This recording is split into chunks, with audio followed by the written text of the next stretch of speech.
Breaking tonight, right at the beginning of this show, President Trump saying Iran and Israel have agreed to a ceasefire. He says it will be phased in over 24 hours. We have yet to hear from the Iranians or the Israelis. It's overnight there. Also tonight, he is trying to make sure the price of oil does not rise dramatically following the U.S. airstrikes against Iranian nuclear facilities. President Trump will head to The Hague tomorrow for a NATO summit. Senior White House correspondent Peter Doocy is already there tonight with the latest. Good evening, Peter.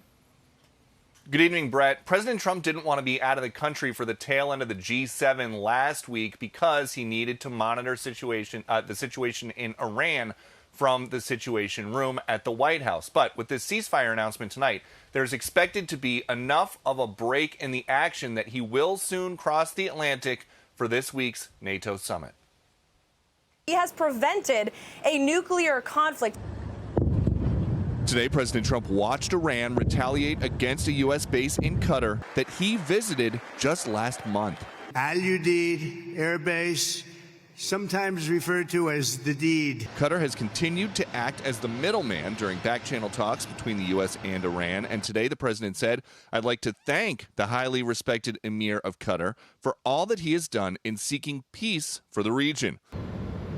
But the president is still concerned about oil prices and roughly 20% of the world's oil and natural gas shipments getting stuck if Iran closes the Strait of Hormuz. Even the threat is increasing the price of oil. The Iranian people need it in order to survive for their own economic benefits or not thereof. Iran, they need the revenue from oil.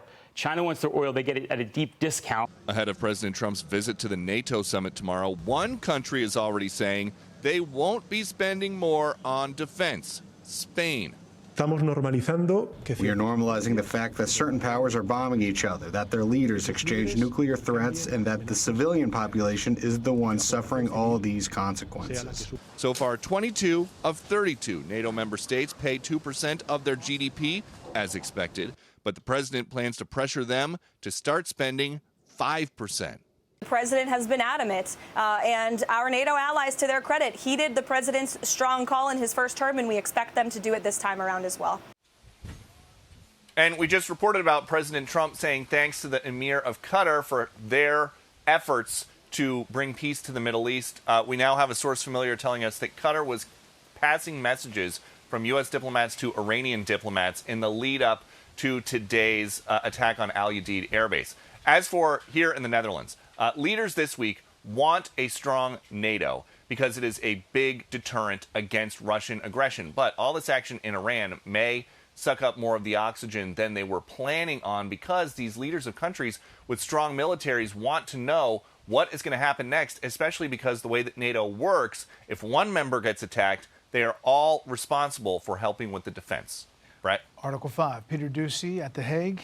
Peter, thanks. Hey, Sean Hannity here. Hey, click here to subscribe to Fox News YouTube page and catch our hottest interviews and most compelling analysis. You will not get it anywhere else.